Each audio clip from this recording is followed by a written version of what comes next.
आज का लेक्चर है हमारा कितना है? लेक्चर 4 5 है? नहीं, पहले को छोड़ दो, पहले को छोड़ दो, 4 कीजिएगा, पहले को छोड़ दे, वो रिकॉर्ड नहीं हुआ था तो ऑनलाइन वालों के लिए लेक्चर नंबर 4 है। आज हम एक पढ़ेंगे, 2-3 चीजें जरा मैं आपको बता दूं ताकि हमें पता हो पहले हम क्या पढ़ने जा रहे हैं।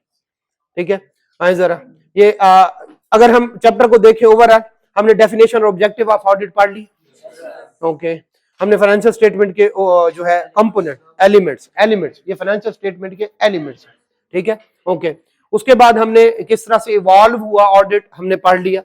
उसके बाद जो है रिलेशनशिप, स्टीवर्डशिप, अकाउंटेबिलिटी और एजेंसी, ये हमने पढ़ लिया। ठीक है, अच्छा, कुछ स्टूडेंट कहते हैं सर जी याद करना है। यस, याद करना है। आपके सामने रटे वाले क्वेश्चन आए हुए हैं, रिप्रोडक्शन के क्वेश्चन आए हुए हैं, लेकिन सारा याद नहीं करना, पावर वर्ड याद करने।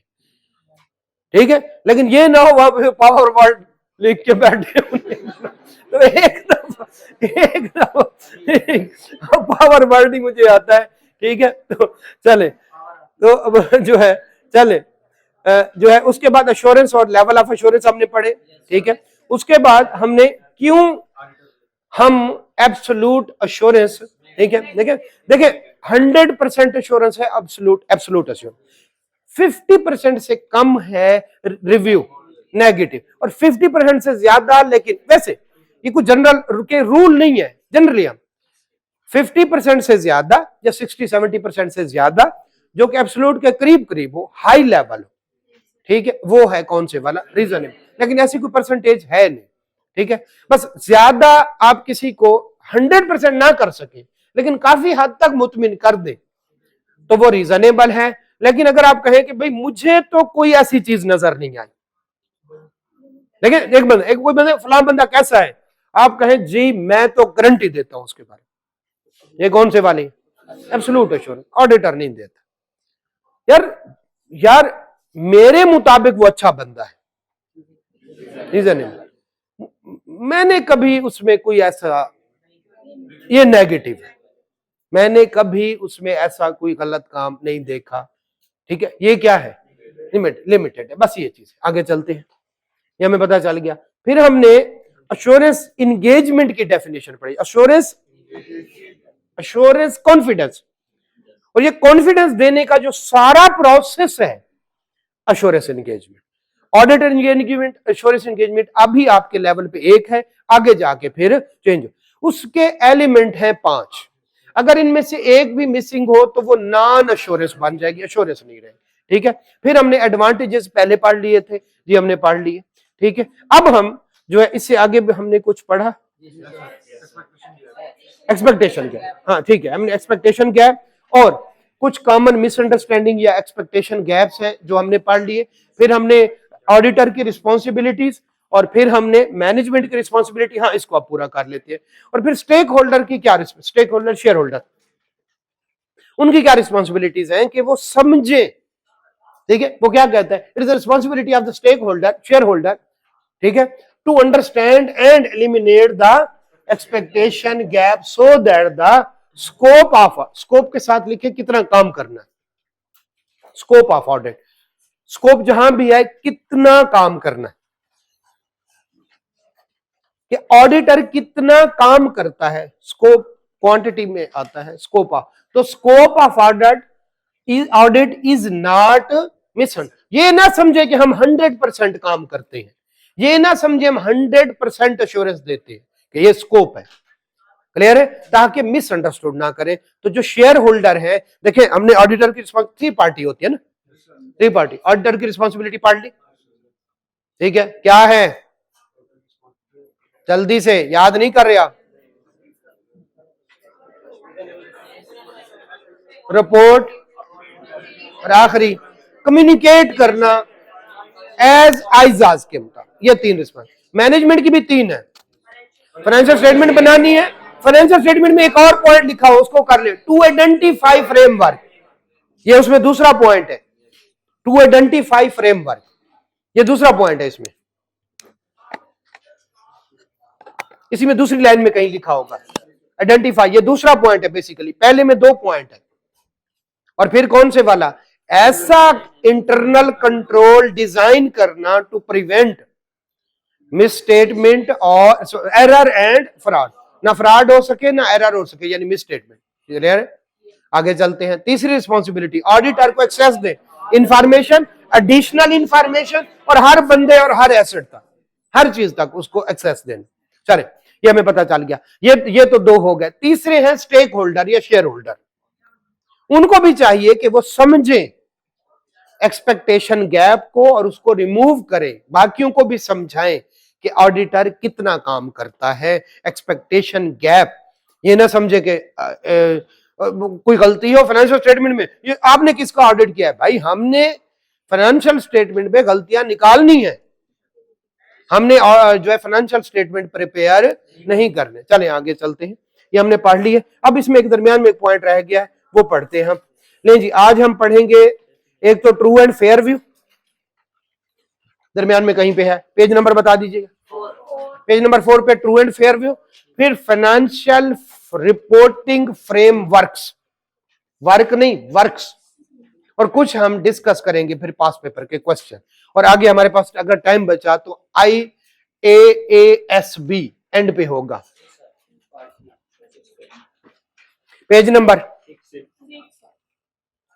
6 पे, पेज नंबर 6 के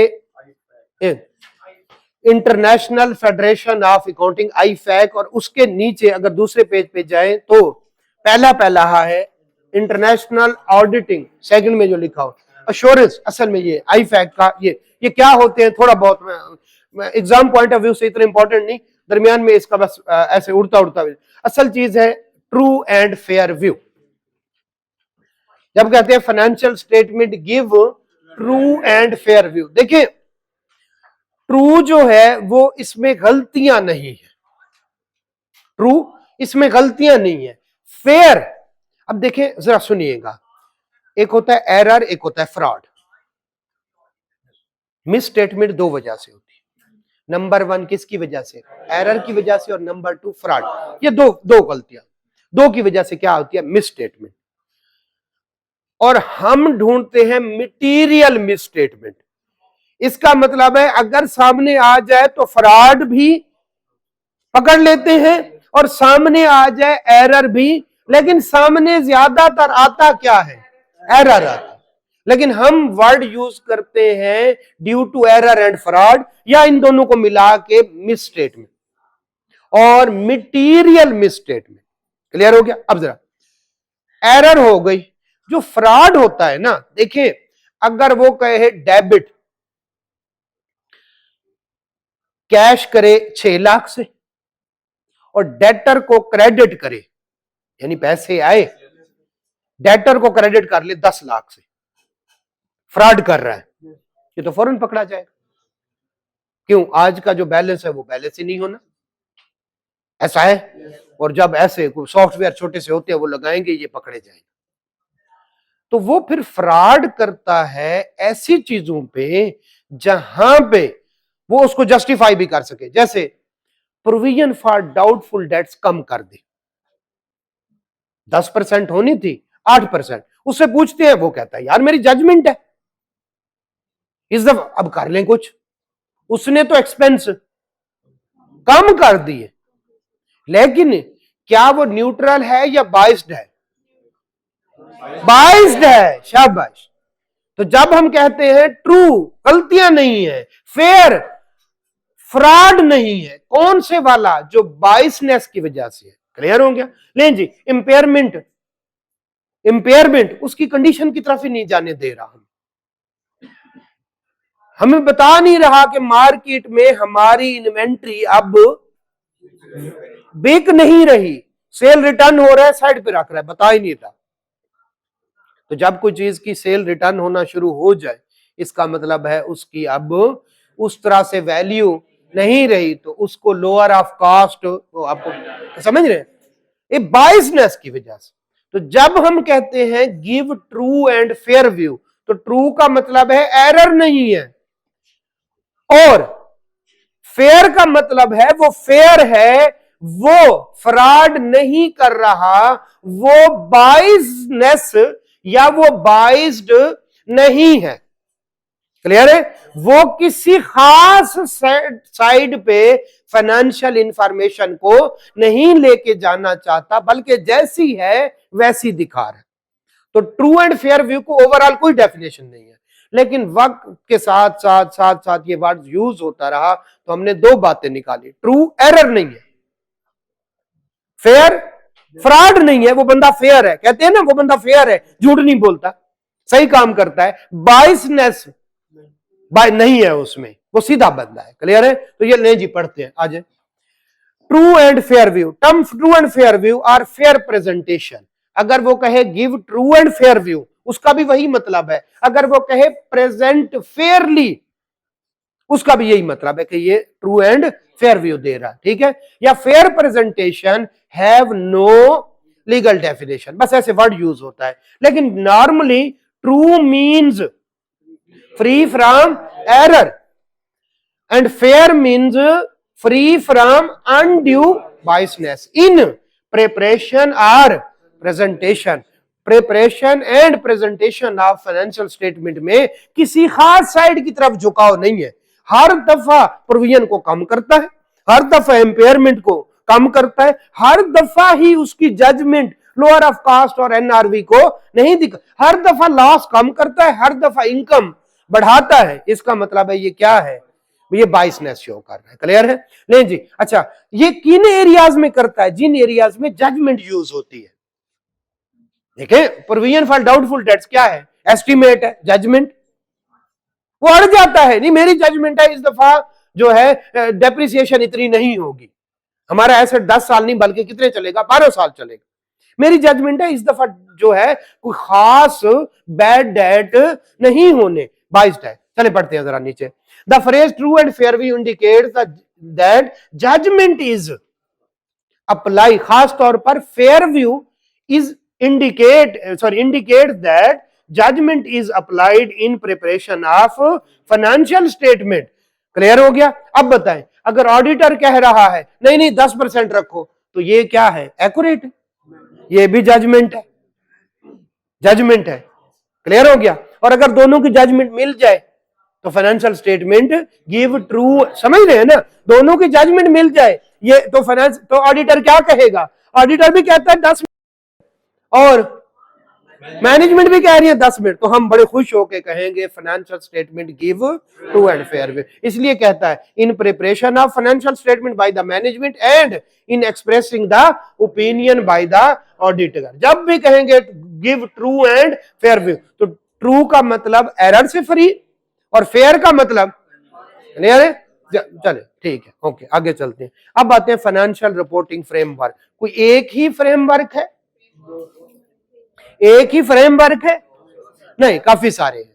जैसे इनकम टैक्स ऑर्डिनेंस, IFRS, ठीक है, यूएस गैप वगैरह, बहुत सारे हैं। जर्मनी में पता नहीं कौन से यूज हो रहे हैं, यूके में पता नहीं कौन से यूज हो रहे हैं, पता नहीं जो है वेनेजुएला में कौन से यूज हो रहे हैं, आयरलैंड में कौन, पता नहीं कितने होंगे। हजारों तरह के फ्रेमवर्क है। 2-3 जो है वो ज्यादा चलते हैं। हमारे यहाँ टैक्स वाला ज्यादा चलता है, IFRS ज्यादा चलता है।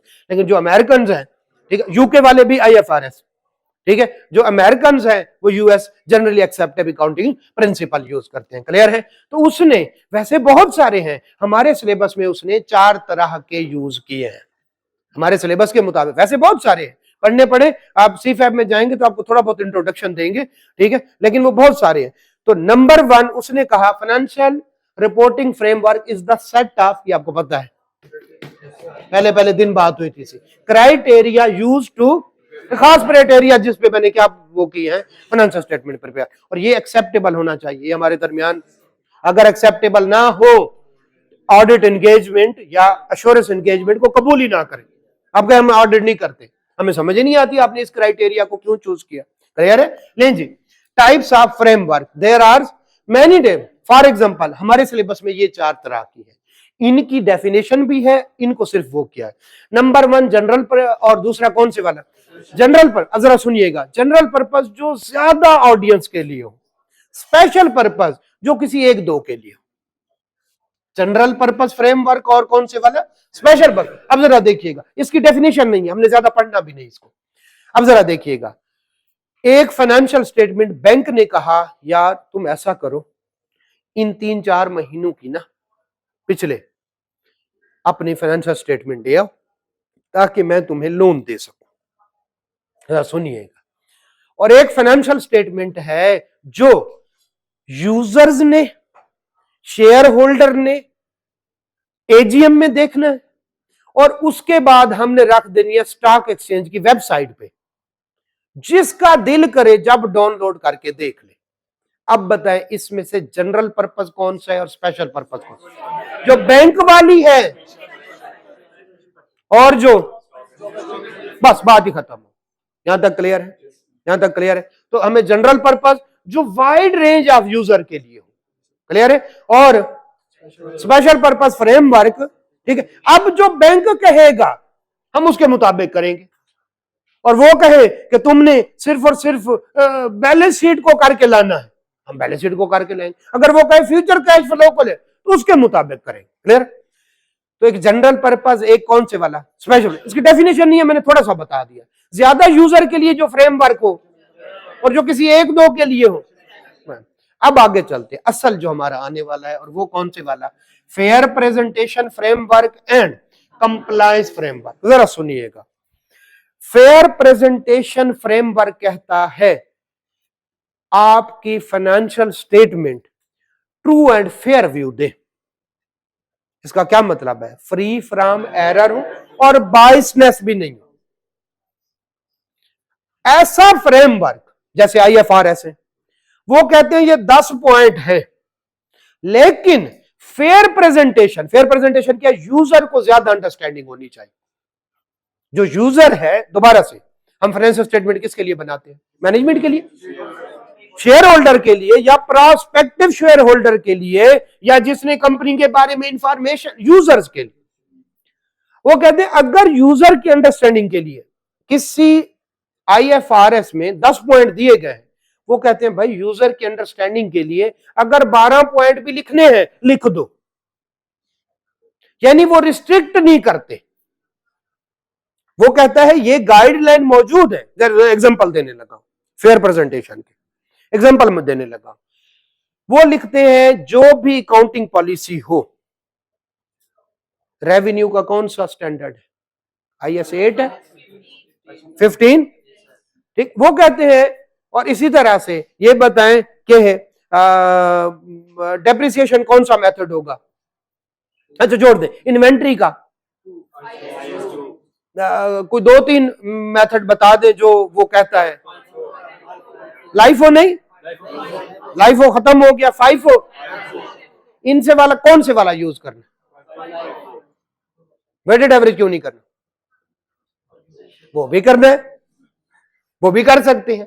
वो कहते हैं जो मर्जी करो, कंसिस्टेंटली अप्लाई करो, जो भी करो कंसिस्टेंटली अप्लाई करो, लेकिन जरूरत पड़े तो चेंज कर सकते। ये वाली बात समझे? इसका मतलब है उसने हमें रिस्ट्रिक्ट नहीं किया। अगर देखिए जरा आप सुनिएगा, देखिएगा, गंदम की बोरियां हैं, आती हैं जाती हैं, आती हैं जाती हैं, और दूसरी जगह पे एक मेडिसिन है जिसकी एक्सपायरी है, एक्सपायरी डेट है। अब बताएं किस पे वेटेड एवरेज लगाएं, किस पे फर्स्ट इन फर्स्ट आउट लगा? समझे भाई? वेटेड एवरेज कहां पे लगता है? जहां पे सारी चीजें एक जैसी हैं और उनकी खास एक्सपायरी का मसला भी नहीं है। ये लकड़ियां पड़ी हुई हैं, साल भी पड़ी रहे, कोई मसला नहीं, तो इधर वेटेड एवरेज लग सकता है। लेकिन अगर आपने मेडिसिन कंपनी पे वेटेड है, तो फेयर प्रेजेंटेशन क्या है?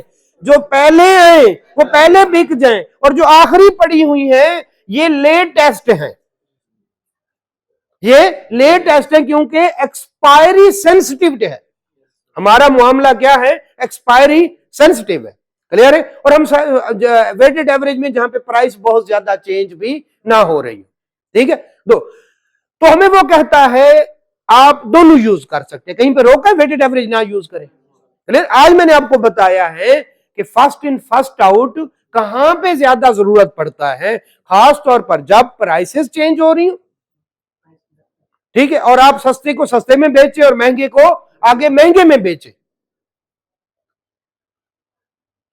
जैसे जो है, अब बताएं पेट्रोल पंप वाले क्या करते हैं, जब प्राइस एवरेज कहते हैं, क्योंकि जैसे ही प्राइस चेंज होती है तो ऑलरेडी जो पड़ा होता है उसकी भी प्राइस बढ़ा देते हैं, और पेट्रोल की कोई खास एक्सपायरी भी नहीं है, और सारे को मिला देते हैं, आइटम अलहदा नहीं रखते। पहले जितना पेट्रोल पड़ा होता है अगली वो जो टैंकर आता है उसी में, तो वो अगर जो है first in first out use कर रहे हैं तो गलत कर रहे हैं, समझिएगा, फर्क समझे। क्यों? क्योंकि जैसे प्राइस बढ़ती है सारे की प्राइस बढ़ा देते हैं, वो वेटेड एवरेज यूज करते हैं, वो वेटेड एवरेज यूज करते हैं। लेकिन मेडिसिन वाले अब जरा वो कहीं रिस्ट्रिक्ट नहीं कर, वो कहते जो पॉलिसी रखो क्या रखो, लेकिन अगर गवर्नमेंट उन पे पाबंदी लगा दे कि भाई जो सस्ता था सस्ता बेचना है और जो महंगा था अब कौन सा यूज करेंगे, अब लाजमी हो गया क्या यूज कर रहे हैं, तो वो कहते हैं भाई जो पॉलिसी लगानी है कंसिस्टेंटली लगाओ, लेकिन बेहतर अंडरस्टैंडिंग के लिए डेविएट करना हो तो कर सकते हैं। 10 पॉइंट दे दिए, 12 भी कर सकते हैं, 8 भी कर सकते हैं, अगर 2 रेलिवेंट नहीं है ना करो। ये क्लियर हो गया। अब ये कहलाता है फेयर प्रेजेंटेशन फ्रेमवर्क। ये कौन से वाला है?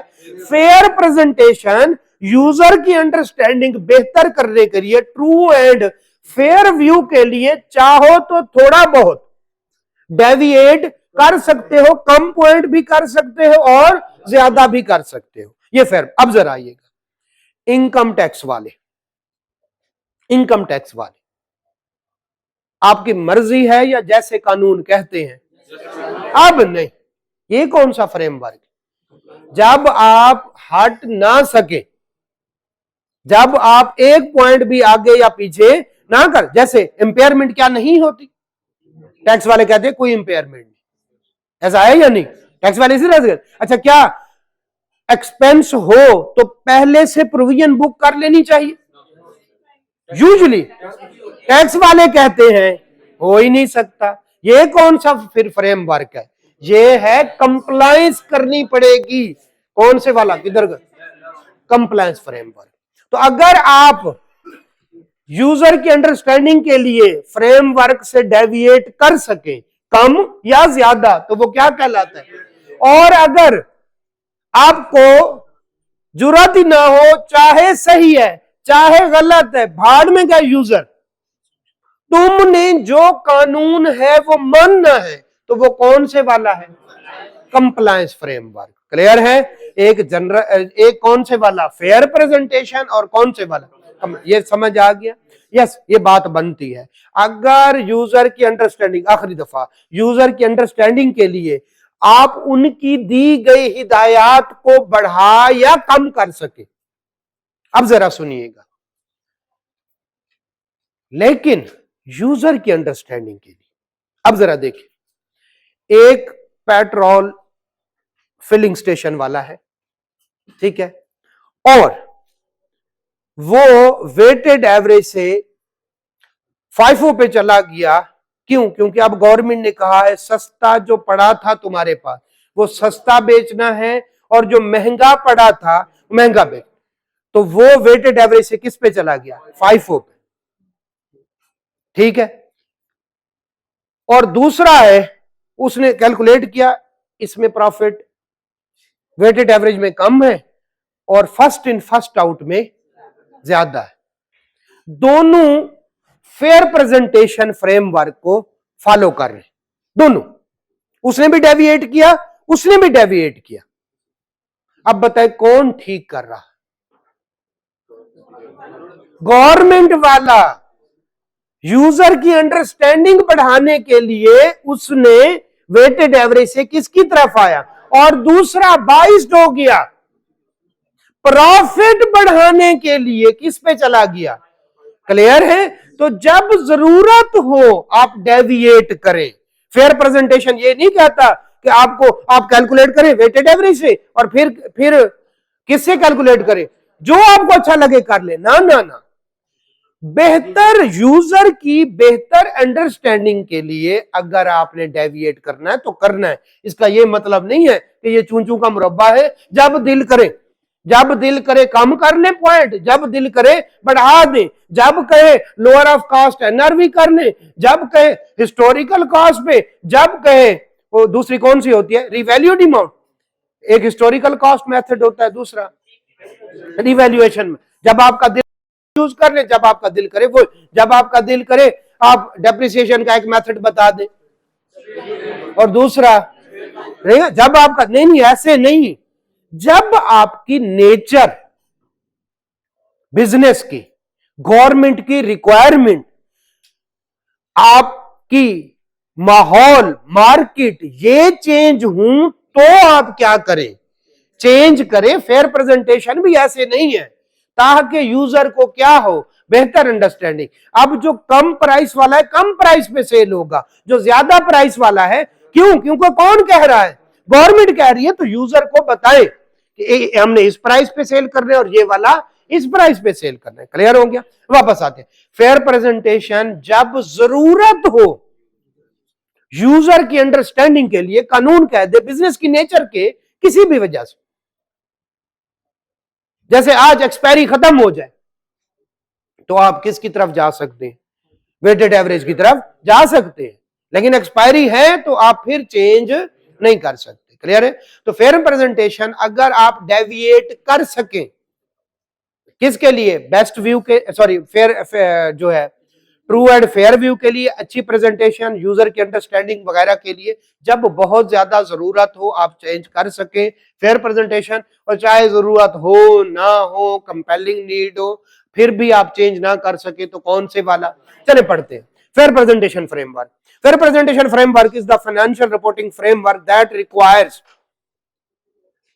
compliance with the requirement of framework and contains acknowledge that to achieve fair presentation it may be necessary for the management to provide disclosures, disclosure सुना हुआ, हाँ ठीक है, अच्छा, to provide disclosure in addition to the specific requirement, उसने 10 कहा हम 11-12 दे रहे हैं, ठीक है, इजाफी बात कर रहे हैं, और फिर क्या, to depart from the requirement, उसने 10 का हम सिर्फ क्या दे रहे हैं, 8 पॉइंट दे रहे हैं, ठीक है, इन फेयर प्रेजेंटेशन फ्रेमवर्क। अब जरा छोटी सी बात देखिएगा, we audited in accordance with फला framework and financial statement give true and fair view, एक ओपिनियन, ये पढ़ा है कहीं पे, वी ऑडिटेड फाइनेंशियल स्टेटमेंट, वो 3, 4 के 5 के नाम जितने भी लिख ले, हमने इनको ऑडिट किया, and in our opinion financial statement give true and, एक, दूसरा we have audited the financial statement in according फला फ्रेमवर्क। अब बताएं इनमें से कंप्लायंस कौन से वाला है, true and fair, sorry fair presentation कौन से वाला, पहले वाला फेयर, उसमें लिखा होता है give true and fair view, लेकिन जब हम किस पे आते हैं, कंप्लायंस फ्रेमवर्क में, उसमें फिर लफ्ज ट्रू एंड फेयर व्यू या प्रेजेंट फेयरली या फेयर प्रेजेंटेशन का वर्ड यूज नहीं करते। चले पढ़ते, in fair presentation framework auditor express opinion whether financial statement give true and fair view in accordance with the framework, और दूसरा नीचे क्या लिखा हुआ है, financial statement are presented fairly in, पता है ना ये बार बार क्यों कह रहे, ठीक है, in accordance with the framework, both phrases are, या कह रहे हैं give true and fair view, या कह रहे हैं जो है फेयरली प्रेजेंटेड या प्रेजेंटेड फेयरली। अब जरा आ जाए, एग्जांपल कौन सी है, इसकी एग्जांपल कौन से वाली है, IFRS, IFRS कहता है कहीं पे आपको अगर है तो आप डेविएट कर सकते हैं, और उसकी मैंने 2-3 आपको एग्जांपल दिए। Compliance framework, compliance framework is the financial reporting framework that requires compliance with the requirement of framework and does not contain the acknowledge, इजाजत वहां पे इजाजत है और इसमें इजाजत नहीं है, which are contain fair presentation framework, ठीक है, एडिशनल ये वो डिपार्चर कुछ नहीं कर सकते। क्लियर है। In compliance framework auditor express opinion financial statement are prepared in all material aspect in accordance with the, कहीं आपको प्रेजेंट फेयरली या ट्रू एंड फेयर व्यू का वर्ड यूज, क्लियर है? एक हमने ऑडिट किया इस फ्रेमवर्क के मुताबिक और financial statement give true and fair view, दूसरा हमने इस फ्रेमवर्क के मुताबिक ऑडिट किया, बस, क्योंकि वो फेयर प्रेजेंटेशन नहीं। कोई क्वेश्चन? ओके हो गया? अब बताएं, और इसकी एग्जांपल क्या है? इनकम टैक्स ऑर्डिनेंस के मुताबिक अगर बनाएं तो ठीक है, जो वहां पे फिर प्रोविजन भी निकाल देंगे और बाकी सारी चीजें निकाल देंगे, क्लियर है? अब बातें कौन से वाला? एप्लीकेबल फाइनेंशियल रिपोर्टिंग फ्रेमवर्क, ठीक है। अच्छा, मैनेजमेंट और उसके साथ होते हैं डायरेक्टर्स, उनको कहते हैं दोज चार्ज विद गवर्नेंस, पहले सुना हुआ है? दोज चार्ज विद गवर्नेंस, जो डायरेक्टर लेवल के बंदे होते हैं जिनके पास क्या होती है, तो मैनेजमेंट भी उनको कहते हैं, हायर मैनेजमेंट भी कहते हैं, उनको डायरेक्टर भी कहते हैं, और उनको क्या कहते हैं? Those charge. अच्छा ये बताएं, ये क्राइटेरिया, ये फ्रेमवर्क चुनने की जिम्मेदारी किसकी है? वही डायरेक्टर्स की, वही चुनते हैं ना भाई। शेयर होल्डर को क्या पता? कभी कभार शेयर होल्डर इन्वॉल्व होते हैं, वो शेयर होल्डर जो मेजर शेयर होल्डर भी होता है और डायरेक्टर भी होता है, सम टाइम इन्वॉल्व होता है। यूजुअली कौन होते हैं? Management and those charge with governance, वो लोग जो गवर्नमेंट में इन्वॉल्व होते हैं। अब बताएं, उन्होंने चुन लिया कोई भी फाइनेंशियल रिपोर्टिंग फ्रेमवर्क, ठीक है, उन्होंने आईएफआरएस चुन लिया, अब उनका एप्लीकेबल फाइनेंशियल रिपोर्टिंग फ्रेमवर्क कौन सा होगा? आईएफआरएस। क्लियर हो गया? तो एप्लीकेबल फाइनेंशियल रिपोर्टिंग फ्रेमवर्क क्या होता है? जो फाइनेंशियल स्टेटमेंट प्रिपेयर करने के लिए क्राइटेरिया चुन लेती है, कौन सी वाली? मैनेजमेंट। ओके, अब जरा बताइएगा, ये कंप्लायंस भी हो सकता है, ये जनरल पर्पस भी हो सकता है, ये जो है कौन से वाला जो है दूसरा फेयर प्रेजेंटेशन भी हो सकता है, कोई भी हो सकता है। क्लियर? चले जरा आगे पढ़ते हैं। वो कहता है एप्लीकेबल फाइनेंशियल रिपोर्टिंग, अब हम हर जगह पे यही वर्ड यूज होगा, एप्लीकेबल फाइनेंशियल रिपोर्टिंग फ्रेम। जरा पढ़ते हैं, applicable financial reporting frame is the financial reporting adopted by the management and those charge with governor. ये लफ्ज हर जगह पे इस्तेमाल होगा, एक एप्लीकेबल फाइनेंशियल रिपोर्टिंग फ्रेमवर्क, और ये हम तीसरा चौथा लेक्चर है हमारा, उसमें मुसलसल हम ये वर्ड यूज कर रहे हैं। In presentation in preparation of the financial statement considering legal requirement. जाहिर है अगर गवर्नमेंट कहती है यूएस गैप नहीं कर सकते, हम करेंगे? नहीं करेंगे। Considering the nature of the, ठीक है, entity, nature of the financial statement जो है। अच्छा अब जरा सुने, nature of the financial statement के एग्जांपल देखें। कोई प्रॉफिट ऑर्गेनाइजेशन भी हो सकती है, और तो नॉन प्रॉफिट के अलहदा, प्रॉफिट वालों के लिए आईएफआरएस। क्लियर है? उनके लिए अलहदा, उनके लिए अलहदा। अच्छा अगर आप वैसे आपने ऑडिट नहीं करवाना, लेकिन आपने ऑडिट उसके लिए टैक्स के लिए रिटर्न फाइल करनी है, तो फिर कौन से वाला? Compliance framework. टैक्स के लिए बना रहे हैं तो कौन से वाला? Compliance framework. ओके आगे चलते हैं। And purpose of the financial statement, अब बताएं purpose of the financial statement, bank के लिए बना रहे हैं और समझ रहे, ये भी आ गया। क्लियर है? हर एक के लिए एग्जांपल लिखनी है। दोबारा से वापस चलते हैं, मैं फिर से पढ़ते हैं। Applicable financial reporting framework, financial reporting framework adopted by the management and बड़े लेवल के management, those charge with governance जो है। तो फिर क्या कह रहा है कि in preparation of the financial statement, okay ठीक है, फाइनेंशियल स्टेटमेंट कोई ना कोई क्राइटेरिया तो चुनेंगे। कैसे चुनेंगे?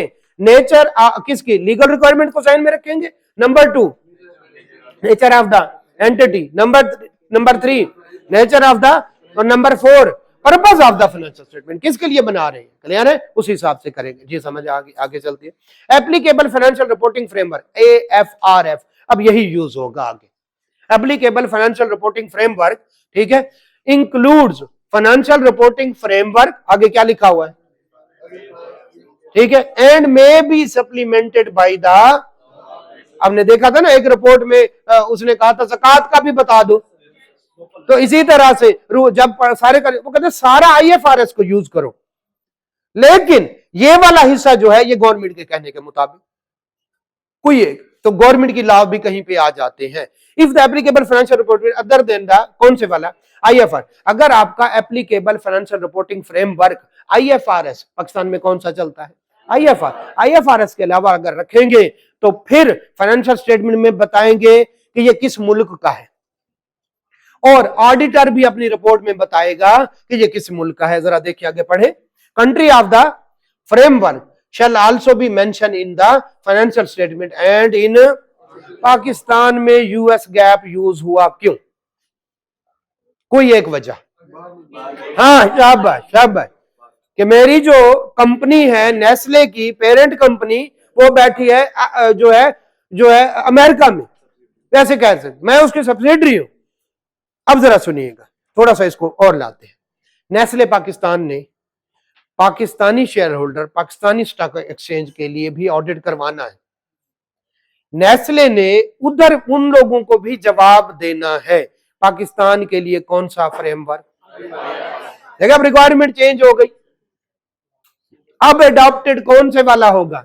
और जब यूएस के लिए, अब बताएं किस में मुल्क का नाम लिखा जाएगा? यूएस। शाबाश, यूएस गैप के तहत जब बनेंगे तो उसमें क्या बताया जाएगा? ये अमेरिकन है। और ऑडिटर अपनी रिपोर्ट में कौन से वाले में लिखेगा? ऑडिटर ने उसमें भी रिपोर्ट देनी है, उसमें भी रिपोर्ट देनी। ऑडिटर 2 दफा रिपोर्ट दे सकता है, 4 दफा भी दे सकता है, कोई मसला। तो ऑडिटर जब IFRS वाला ऑडिट करेगा तो क्राइटेरिया IFRS, और जब यूएस गैप वाली स्टेटमेंट का ऑडिट करेगा तो क्राइटेरिया। जब यूएस वाले पे रिपोर्ट देगा तो साथ में मुल्क का नाम लिखेगा। क्लियर है समझ? तो ऑडिटर, फिर आगे हम पढ़ेंगे जब रिपोर्ट पे जाएंगे, जब 2 रिपोर्ट देते हैं तो कुछ और रिक्वायरमेंट भी होती है। क्लियर है? आखिरी बात पढ़ते हैं। If applicable financial reporting framework is other than IFRS, हो सकता है पाकिस्तान में भी हो सकता है, यस हो सकता है, IFRS के भी हो सकते हैं, और किसके हो सकते हैं? यूएस गैप के भी हो सकते हैं। The country of the framework shell also be mentioned in financial statement and auditor report. Clear हो गया? दोनों में लिखेंगे। और थोड़ा सा कहानी समझ आती है। नीचे वाली 2 बातें हमने पहले पढ़ी हुई है, जरा जल्दी पढ़ ले। बार बार कहा है आप लोगों को, बार बार ये बात कर रहा था, आज आ गई है सामने।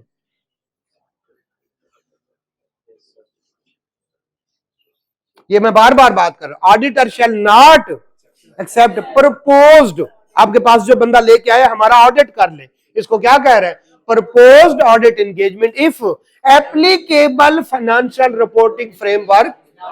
पहले दिन से मैं कह रहा हूं, ये हमारे ऑडिट का इब्तदाई दर से होती है, इब्तदाई दर से होती है। अगर आपको लगता है यूएस गैप के तहत क्यों करवाना है, IFRS वाली की है, नहीं हम IFRS पाकिस्तान को क्या जवाब देंगे?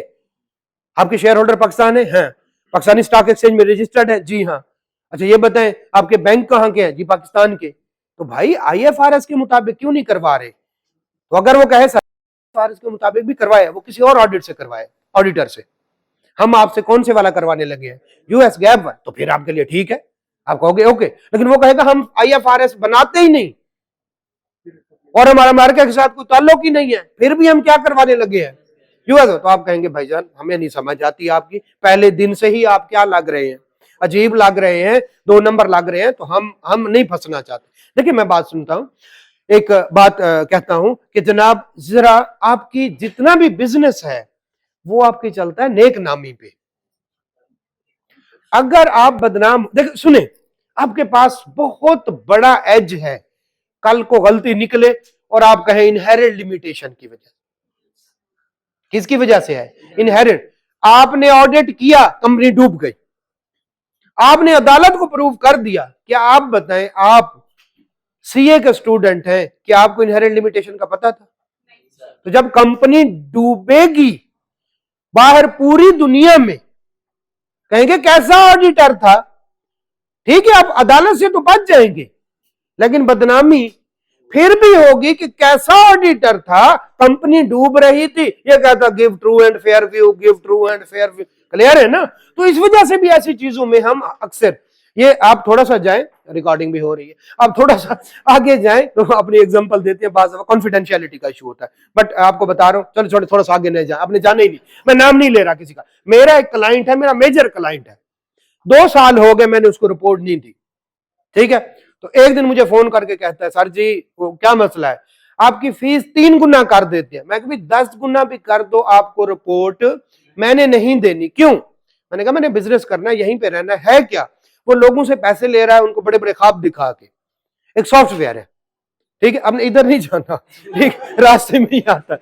सॉफ्टवेयर हाउस है बहुत बड़ा, ठीक है, और लोगों से इन्वेस्टमेंट करवा रहा है और उनको 50% पे जो है वो कह रहा है कि मैं आपको साल 2 साल के अंदर 50% का प्रॉफिट देना शुरू कर दो। पॉसिबल ही नहीं। तो वो डबल शाह सुना हुआ है, उस वाले काम कर रहा है। तो अल्टीमेटली वो क्या होगा, हमारे लिए भी क्या बदनामी का ही बहस बनेगा कि उसके ऑडिटर कौन थे। मैंने कहा ये तो मैंने कहना है कि भाई आपके ये वाला काम गलत है, तो बाद की लड़ाई से बेहतर है मैं आपका ऑडिट ही ना करूं, ठीक है, किसी और से करवा ले, मैं रिजाइन करता हूं। मैंने कहा भाईजान मैं नहीं करता आपका ऑडिट। तो ये होता है नेक नामी का मामला। क्लियर हो गया जी? आगे चलते हैं, आ जाए। अब जरा कुछ क्वेश्चन कर लेते हैं। देखिए भाई, आप ना मतलब सिंपल बात है, सिंपल बात जो मैं आपको बताऊं, आप ना गोलकीपर की तरह होते हो या विकेट कीपर की तरह होते हो। आपने 349 बॉल कैच की, एक कैच छूट गया। कोई 349 बॉल को याद नहीं रखता। क्या कह रहे हो? कैच ना छोड़ता मैच जीत जाते। ऐसा है या नहीं? आपकी एग्जांपल इसी तरह से है। आपने सारी जिंदगी नेक नामी में गुजार दी, एक गलती हो गई, आप गलत है, ठीक है, तो भाई आपने लाइफ इसी तरह से गुजारनी है, ख्याल रखें। और इंटेग्रिटी का कोई वो नहीं। मिस्टर अमजद, क्वेश्चन नंबर 6 ये आपको दिया था। Mister Amjad is the chief executive and major shareholder of newly इनका। अच्छा ये बताएं आपका आंसर, और अच्छा ये बड़ा लग रहा है थोड़ा सा क्वेश्चन, तो केस स्टडी हो सकता है कैसे? अच्छा ये बताएं आपका आंसर और सजेस्टेड आंसर एक जैसे होंगे? अच्छा ये बताएं अभी आपने सारा पढ़ लिया या सिर्फ एक चैप्टर? एक चैप्टर तो हो सकता है, लेकिन जो इसका सोल्यूशन होगा ये कौन सी अटेम्प्ट है? यकीनन एक चैप्टर में से पेपर आया होगा। इसके सोल्यूशन में 2 या 3 पॉइंट ऐसे भी हो सकते हैं जो चैप्टर नंबर 7 से हो। तो आपने ये नहीं घबराना सर जी हमने तो 3 पॉइंट पढ़े हुए, इसमें 5 है। जब सारे पढ़ेंगे आपको सारे आ जाएंगे। नंबर 1। नंबर 2, सेम वर्डिंग हो ही नहीं सकती। वो एफसीए है, वो 10 साल से पेपर बना और उसके सोल्यूशन दे रहा है, और आप पहली दफा ऑडिट पढ़ रहे हैं। उसकी लैंग्वेज और आपकी लैंग्वेज कैसे एक हो सकती है? आहिस्ता आहिस्ता अपने आप को बेहतर करें, उसकी लैंग्वेज सीखने की कोशिश करें, डिप्रेशन में नहीं जाना। क्लियर है? तो आपका आंसर ठीक हो सकता है लेकिन लैंग्वेज लेस प्रोफेशनल होगी। और दूसरा आपके पॉइंट कम हो सकते हैं क्योंकि आपने जितना पढ़ा है, लेकिन उसने जो आंसर दिया उसने तो पूरे सिलेबस में से दिया होगा। तो हो सकता है जिस तरह से मैंने कहा मैनेजमेंट की रिस्पॉन्सिबिलिटी आगे भी पढ़ेंगे, ऑडिटर की रिस्पॉन्सिबिलिटी उसमें कुछ मजीद ऐड होके आएंगी। चले जरा पढ़ते हैं। आज private limited, incorporated private limited, ठीक है। अच्छा ये जानबूझ के इनका फॉन्ट बड़ा रखा गया और इसका छोटा रखा गया, क्यों? ये सिर्फ पढ़ना है, इनको हमने बकायदा नोट करना है। तो ये अगर नजर नहीं आ रहा तो अपने नोट्स पे देखें, ठीक है। ही हैज जो है, अच्छा जब भी कोई बड़ा क्वेश्चन है उसकी सबसे पहले रिक्वायरमेंट पढ़नी, ठीक है। ये मैं टैक्स में भी बार बार बात कर रहा हूँ, इकोनॉमिक्स में भी, और यहां भी जब इकोनॉमिक्स हुआ करती तब तो वो एमसीक्यू से। Discuss how you will respond to the viewpoint या पॉइंट्स, 2 या 2 से ज्यादा होंगे। पहली गलती, आपने उसके किसी एक व्यू पॉइंट का जवाब देना है, दूसरे का देना नहीं। इसका आंसर देखो, 1 से ज्यादा पार्ट्स बनाए हुए होंगे, मैंने नहीं देखा, होना इसी तरह से चाहिए। आंसर देखो इसका, या तो 2 पैरा होंगे या 2 पॉइंट, है ना, इधर से मार खाएंगे। ए भी ना लिखें, 2 पैरे तो लिखें। पहला मसला आपके आंसर में, आपने रिक्वायरमेंट को गौर से नहीं पढ़ा। भाई ये 2 तो होने चाहिए, और आंसर में मैंने अभी आंसर देखा नहीं है, कॉपी पेस्ट 2 है, ए और बी करके कर दिया, 2 पैराग्राफ कर, 2 पैराग्राफ 2 पॉइंट्स बना दिए। चले बस समझ आ गए, क्लियर है? इस तरह से पकड़ना है। फिर कहते हैं अभी सुन लो मुझे आता है, आई कैप फेल कर देता है। भाई इस वजह से करता है, आप उस टाइम पे सही परफॉर्म नहीं कर। जितना बड़ा प्लेयर हो मैच में 0 पे आउट हो सकता है, तेंदुलकर भी हुआ है, तो उस दिन वो आपका, उस दिन वो वनडे मैच है, तो हो सकता है जितने मर्जी बड़े प्लेयर हो उस दिन 0 पे आउट हो गए, तो आप ये नहीं कह सकते कि यार पिछले मैच में तो सेंचुरी बनाई थी, मैं अभी देख लो, मैं मॉक में भी पास हुआ था। और भाई उस दिन क्या किया, उस उस दिन के लिए बता रहे हैं। View points of Amjad regarding the audit of financial statement. तो एक से ज्यादा पॉइंट होंगे और मार्क्स कितने हैं? बड़े मार्क्स हैं, बड़े मार्क्स हैं। तो कम से कम आपको 7 लाइनें 10 लाइनें लिखनी चाहिए, लेकिन आपके पास इतने पॉइंट्स होंगे तो ठीक है, वरना कुछ हो सकता है आगे के पॉइंट हो। चलिए जरा पढ़ते हैं। Amjad is chief executive and major shareholder. Chief executive भी है, मेजर शेयर होल्डर भी है। किसका? Newly incorporated private company. He has offered your firm to be the first external auditor. पता नहीं इंटरनल ऑडिटर भी होगा, बस ठीक है। लेकिन हम ज्यादातर बात किस पे करेंगे? एक्सटर्नल। एक पॉइंट, एक चैप्टर आगे आएगा जिसमें हम इंटरनल ऑडिटर का वर्क यूज करेंगे, यानी हमारी टीम भी थोड़ी, वक्त भी कम, और वही काम वो बंदा कर रहा है। अगर वो अच्छा है, उसकी इंटेग्रिटी पे मसला नहीं, तो थोड़ा बहुत काम हम उसका यूज कर सकते हैं, एक चैप्टर, ठीक है। और हम हमेशा ऑडिट की बात करेंगे, रिव्यू की बात एक चैप्टर आएगा सिर्फ रिव्यू का। तो रिव्यू का भी एक चैप्टर और इंटरनल ऑडिटर का भी एक चैप्टर, बाकी सारा एक्सटर्नल ऑडिटर और ऑडिट, रिव्यू नहीं। बस चले आ जाए आगे। तो of the company during the meeting he was of the view point, इधर एक लिखा हुआ है लेकिन हमने 2 पॉइंट निकालने हैं। That statutory audit exist because it has been legally mandated. लाजमी कर दिया गया कि इस वजह से हम करवाते हैं क्योंकि 3 मिलियन से ज्यादा जो बड़ी कंपनी का कैपिटल वाली है उसके लिए कानून कहता तो बस यार करवा लेते हैं, मजबूरी है, बाकी तो कुछ नहीं है। And does not add value to the business. इसका जवाब दे एडवांटेजेस। उसे कहें भाईजान ये नहीं है कि ये इसका कोई फायदा नहीं है, सारे एडवांटेजेस लिख दें, उसे लिखें, ठीक है। डिस्कस, उसे कहें mister Amjad your viewpoint, पहले की इसी की बात कर रहे हैं, आगे पता नहीं क्या कर, यूर व्यू पॉइंट या व्यू पॉइंट्स, ठीक है, are not correct, here is my answer, या हियर इज माई जो है answer to your viewpoint. कुछ इस तरह से लिख के फिर शुरू कर दे। डायरेक्टली जिसने शुरू कर दिया 1 या 2 मार्क्स काट देगा। किसी बंदे को मुखातिब हो रहे हैं डियर अमजद, कुछ उससे लिखें जिससे बात पता चले कि आप किसी इंसान से मुखातिब। उसने कहा है डिस्कस द एडवांटेजेस, जब वो सिनेरियो बता रहे तो आप भी dear Amjad your viewpoint is not correct, ठीक है, and here is my answer to your viewpoints, ठीक है, हियर आर माई पॉइंट्स। तो इसके बाद सारे एडवांटेज लिख दे, उसकी क्या क्रेडिबिलिटी बढ़ जाती है और क्या क्या आगे होता है। चले ठीक है, क्लियर हो गया, ये वाली बात समझ आ गई जी। आगे चले, फिर सारे आंसर लिख देंगे तो सारे एडवांटेजेस लिख देंगे। कितने हैं? 6 हैं। 6 पॉइंट हो गए, 6 लाइनें हो गई, 7 लाइनें हो गई तकरीबन। चले आगे चलते हैं। हाउएवर ही बिलीव्स, इधर से शायद दूसरा पॉइंट निकला है। However he believes that audit helps in finding the all से हमें इतनी चिढ़ है ना, मटीरियल ऑल मेजर फ्रॉड नहीं पकड़ते हम, ठीक है। हम यूजुअली देखिए, अब इसको थोड़ा सा इसको ना सियासी बयान देना पड़ेगा। विद इन द कंपनी, और नीचे रिक्वायरमेंट है, चले उससे कहें भाईजान हम ऑडिटर हैं, हम ऑल ट्रांजैक्शन नहीं करते, हम कहीं पे 100% भी करते हैं। कैसे? टोटल हुई ट्रांजैक्शन 2 है, अब भी सैंपल ले रहे हैं, कहीं पे 100% भी करते हैं और कहीं पे क्या करते हैं, इसका आंसर देखिएगा ऐसे ही होगा। कहीं पे 100% सिलेक्शन भी करते हैं, कहीं पे 100% सिलेक्शन करते हैं और कहीं पे हमें सैंपलिंग भी करनी पड़ती है because of time and cost. Clear है। और हम इनहेरेंट लिमिटेशन की वजह से सारे जो है मिस स्टेटमेंट नहीं पकड़ते और ज्यादातर एरर पकड़ते हैं क्योंकि फ्रॉड कलूजन की वजह से, कॉम्प्लेक्सिटी की वजह से पकड़ना आसान नहीं होता। फुफा वाली एग्जांपल यहां में नहीं लिखनी, वैसे आपको समझ तो ये 3-4 लाइनें लिखेंगे, उसको बताने की कोशिश करें भाई, because of inherent limitation use करना है। फ्रॉड, कॉम्प्लेक्स, कलूजन, ये वर्ड यूज करेंगे तो आपका आंसर बेहतर होगा, उसका तो कहीं बेहतर होगा ना, वो तो माहिर है ना।